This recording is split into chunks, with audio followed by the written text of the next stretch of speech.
Now they've been bought for old clothes, and their husbands who did the selling try to tell Claudio how it happened.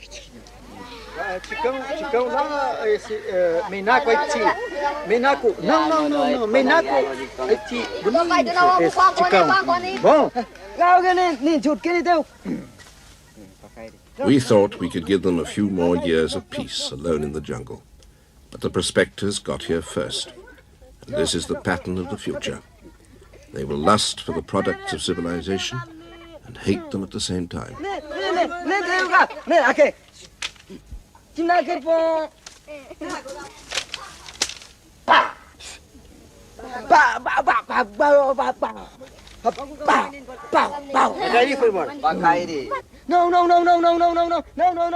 As I watch him, I watch my own responsibility.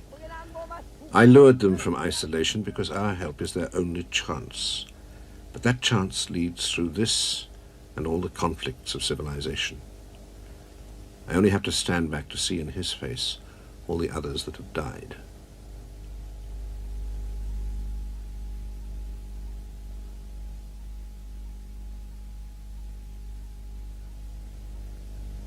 Indians have no resistance to our diseases. And though we succeeded in wiping out TB in this tribe, how can we speak of success when it demands this price?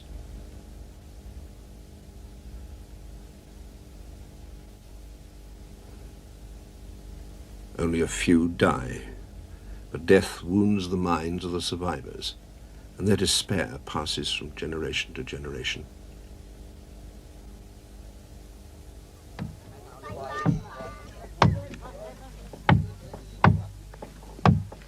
Their legends rise from this land. Their spirits live under this river. So to move them away from the prospectors is to risk their beliefs and the society built upon those beliefs.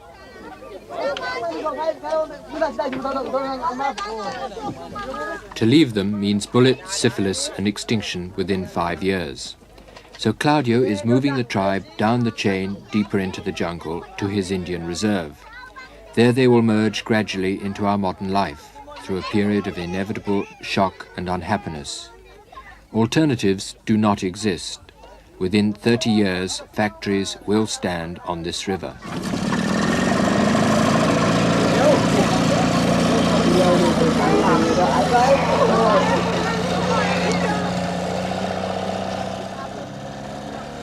I've launched a dozen tribes on this journey. Soon the unknown Krianakori will have to follow. But he can never banish the memory of 25 years ago, when Orlando and I first came to the jungle, and the Indian appeared to us like a spirit from the forest.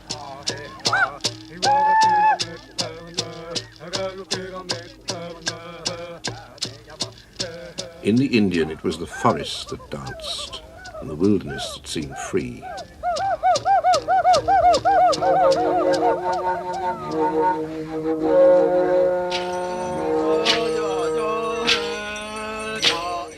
As if they were the owners of paradise, they welcomed us to man's oasis in the jungle.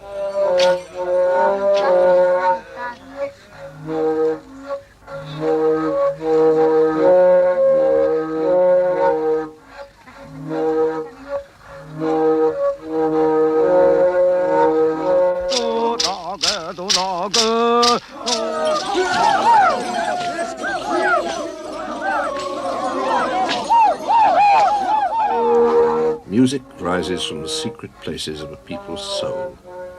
The dances were the cathedral and throne room of Indian life. The dances joined each man in harmony with his universe.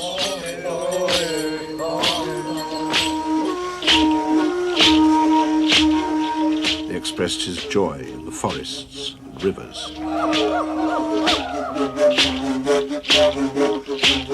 They were his links with the spirits and the dead.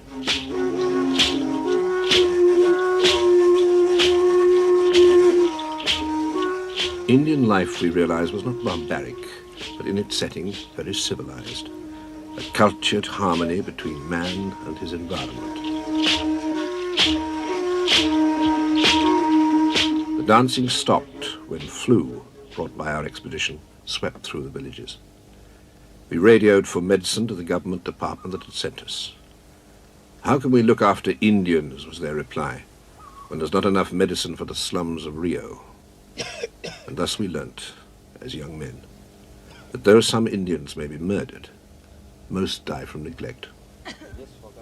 So we bought medicine from our salaries and organized our men into medical teams. But at the end there were 9 graves, including the chief. And Indians also believe that most disease comes from magic. The witch doctor was accused of causing the epidemic, and completely passive in his fatalism, he lay for several days in his hammock. He just waited until they came for him on a night of full moon. They clubbed him to death in the village square, close to the eagle's cage.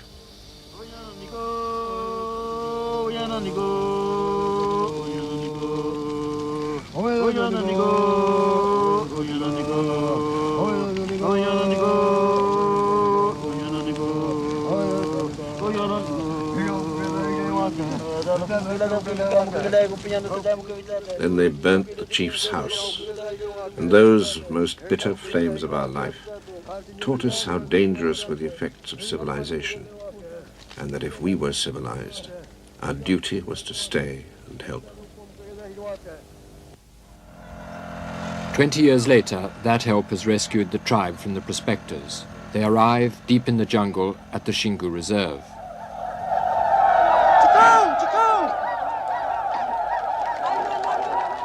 It's the brothers' policy that isolated tribes are taught to live with other Indians before they live with civilization. One day, the unknown Krianakrori tribe will arrive like this.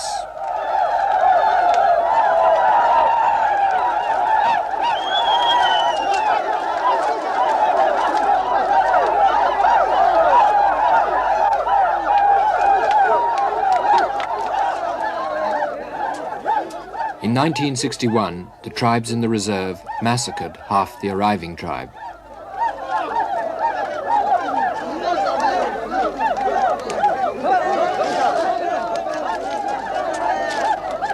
Some years before, the arriving tribe had stolen a girl from the reserve Indians who now want her back. She's crying, but she's assured by the brothers that she won't be forced to leave the husband who captured her. It's the first of an endless series of problems, and the new tribe are right to feel apprehensive. Almost anywhere else, their chances would be extinction rather than survival. In the whole of Brazil, the Xingu Reserve is the only place where a large group of tribes is not dying, but is actually on the increase. Teams of doctors move from village to village. There's a plane for emergencies, also a hospital. Indians run the reserve and its machines, but nothing is forced on them.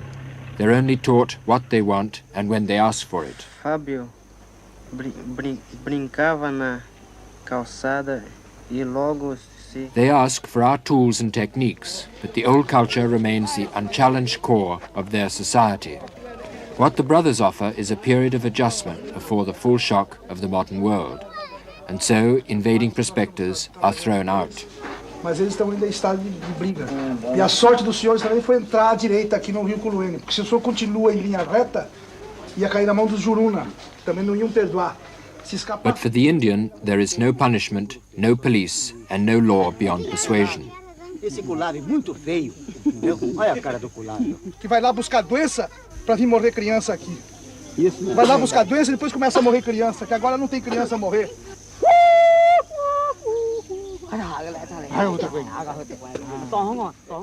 He's heard unknown Indians in the jungle.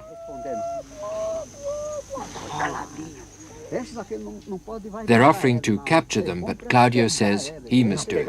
It's the start and foundation of his whole policy. Correlação cachimbo, estamos na escuta.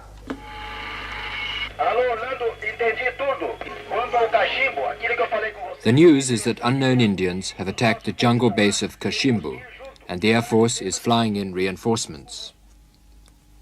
The crisis began when an approaching plane wirelessed that the Kashimbu runway was blocked. The base's operator rushed out, saw an Indian, and fired a shot. In the scrub, 60 of the unknown Krianakrori tribe dropped their bows and fled. Later, a plane rushing in reinforcements crashed, killing 20 men. More lives to add to the English explorer whose body some years before was recovered from a Krianakrori ambush. Unknown but always in the headlines, the government decides that peace must be made with the Krianakrori.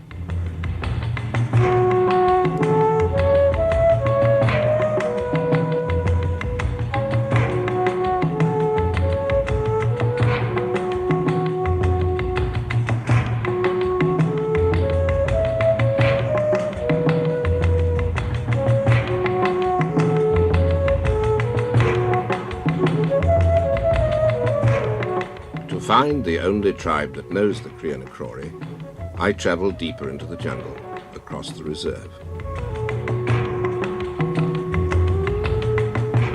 Cage a bird and it will die.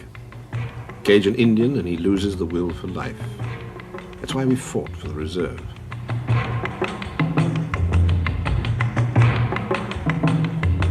The Indian is born to hunt these animals, to move as freely as they do. This is the rhythm of his existence, and it must be preserved till he adapts to the faster rhythm of our modern life.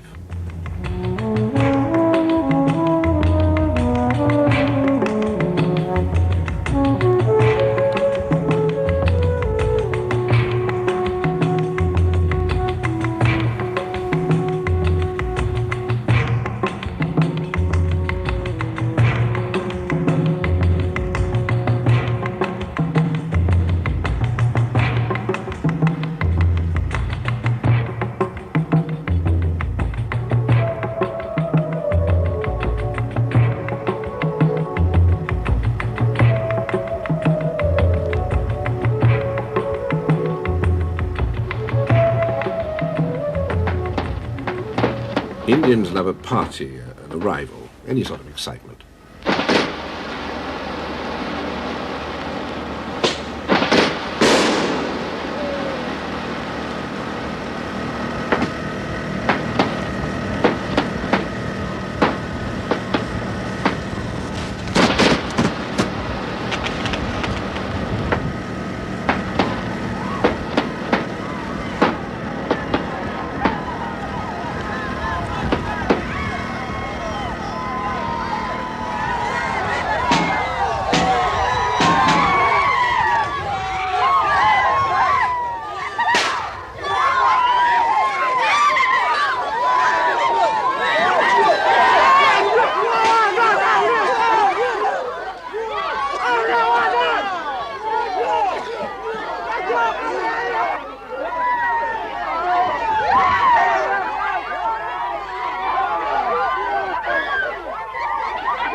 These are the age-old enemies of the Krianakrori.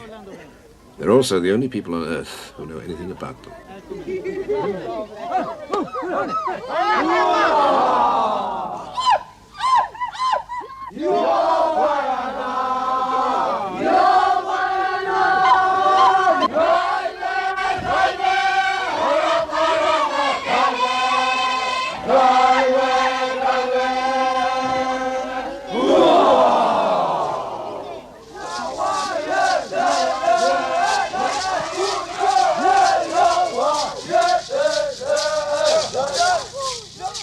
The Zuka Hamai tribe were the greatest fighters of this century. They killed scores of white men, and we took years to contact them. But though they're enemies of the Krianakrori, we think they're similar in culture, and so can teach us something about them.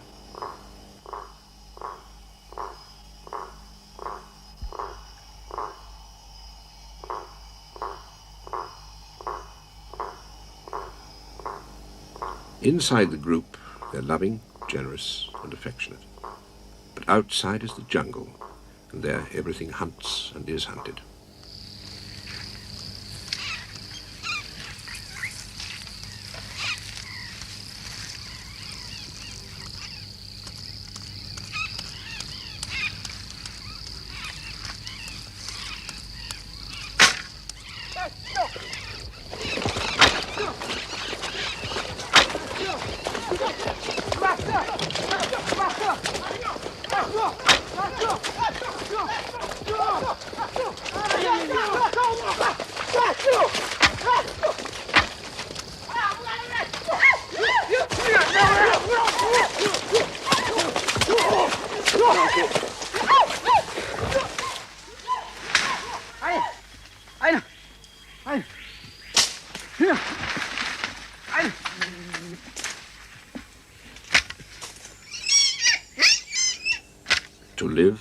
Indian must kill, and he kills daily without compassion.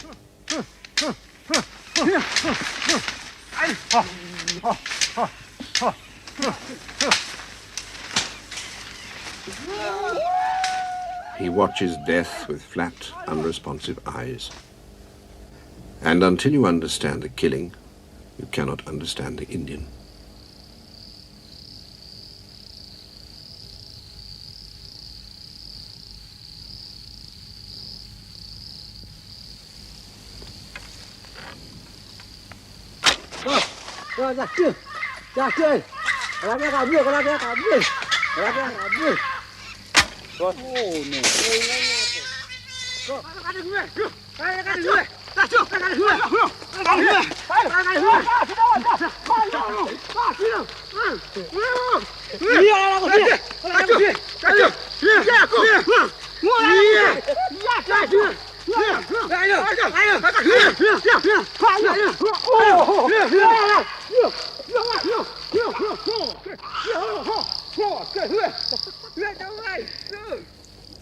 Killing is the economy of the jungle.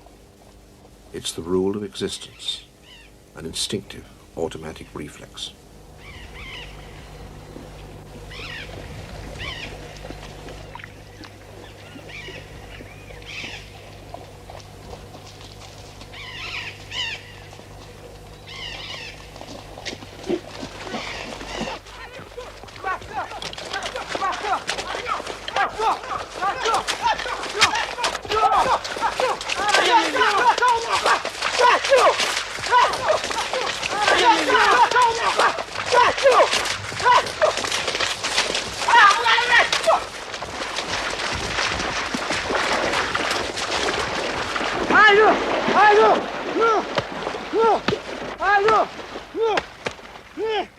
This is the barrier we must cross, the constant, unthought rain of clubs.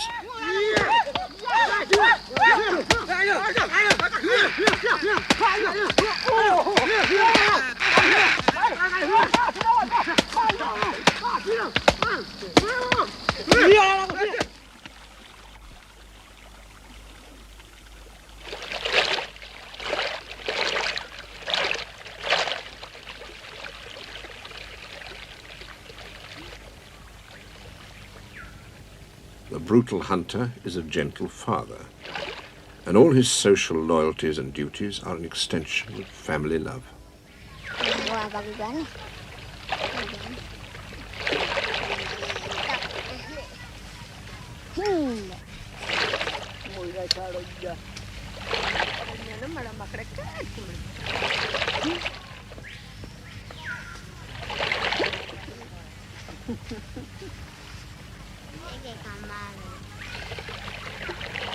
They are as loving as we are, and probably more gentle. There is no difference between us, except that their love extends no further than the tribe.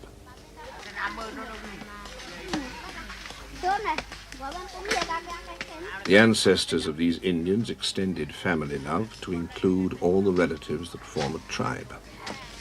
In our case, the Romans extended citizenship from a city to a whole empire, and Christ developed this into the brotherhood of men. So how can these Indians understand that all men have rights when they've never lived in an empire, never known anyone outside these confined limits? Beyond is the jungle, where only the killer has the right not to be killed.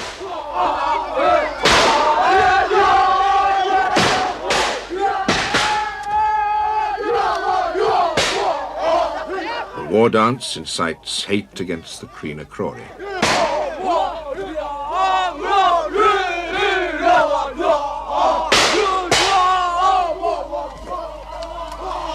Brutal and murderous, but there's something universal in human nature which responds to the strange idea that it's wrong to kill. They still kill, but they understand why I don't. And so they will help me now.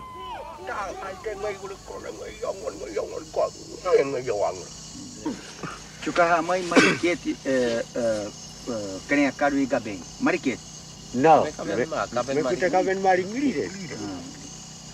Amu gaben. No, tema ni bekan. Amu gaben. I don't know much of their language, but I gather that a distant section of their tribe has just killed some Kreenakrori.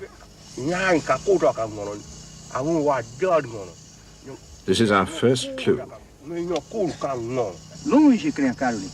The Kreenakrori village is in the heart of the jungle, over to the west.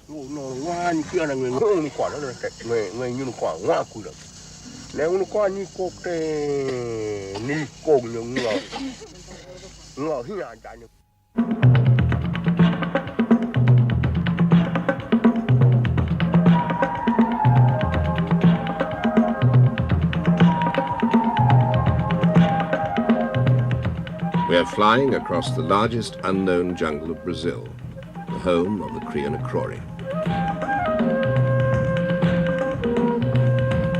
We hope to give them a few more years of peace, but a road will be through soon, and already there's an airstrip by the section of the Zucahamai tribe, which recently attacked the Kreenakrori.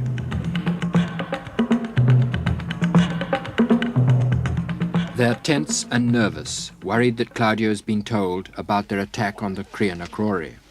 So first, Claudio talks to an old friend, a white man who was captured as a boy and brought up as an Indian.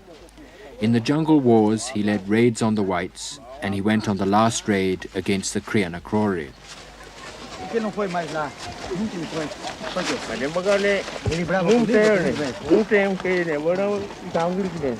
Indians are always confused in their stories of war, so Claudio often asks them to reenact their battles and attacks. He says that a Kreenakrori village is like one of his tribe's jungle camps, and that if the rest can be persuaded, the attack should be acted there.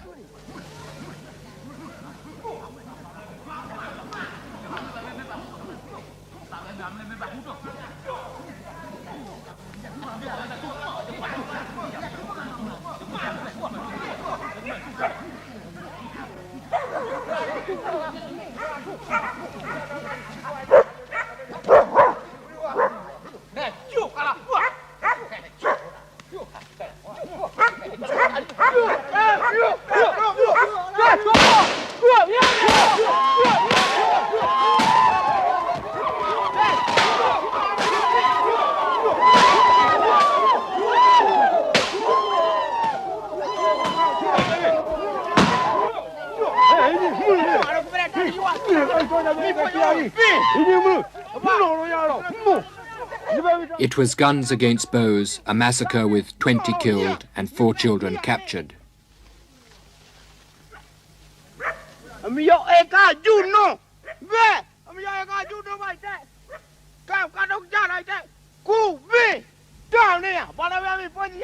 These captured items are a symbol for me of the jungle war.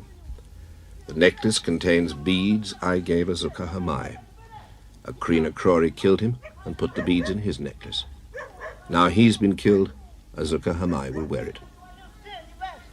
I listen to accounts of meaningless slaughter. But if I cease listening, I realize that this is a world unaware that murder and cruelty can be wrong. Watch their treatment of the captured children. White men can be just as cruel, but they would never let me see.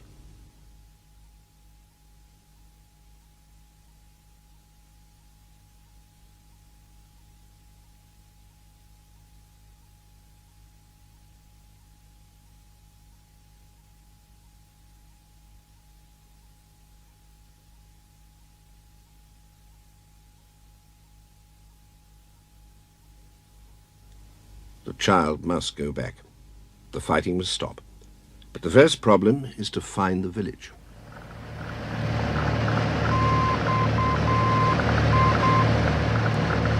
Even with directions from the Zucahamai, the search goes on for days. The village of the massacre will be abandoned, but they hope it will lead to other villages nearby.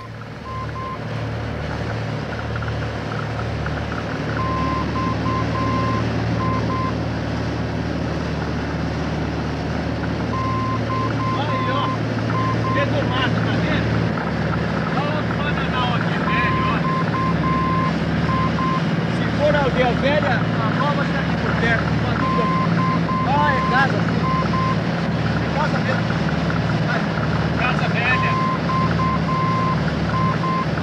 Aí, ó. Aqui do ladrão, aqui, ó. Cortando aqui, tá vendo? Certo, Ó, o milho que vai plantar aqui, ó, R$10. mas que beleza, que coisa, rapaz. Olha, ó. Tem uma plantação ali em forma de cruz, né? As casas devem estar um pouco mais pra cima. Deve estar mais pra cima. As casas aí, igual. Bastante fora. Olha que coisa bonita, rapaz. Que maravilha isso.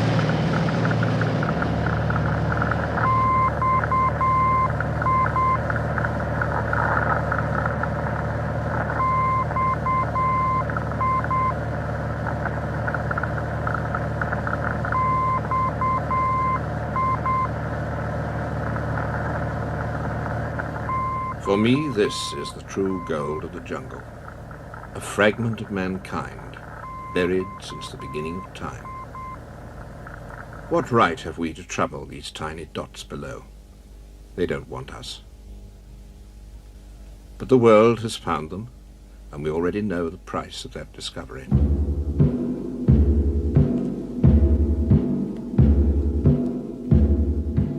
From that fate, these unknown dots must be saved. Their village is only a small one, but Claudio hopes to use it to approach the other villages, which he believes are somewhere in the surrounding jungle. First, he'll get Indians from the Xingu Reserve, then travel up the Manitsawa River, cut a trail to the next river, and build an airstrip and canoes. Finally, he will enter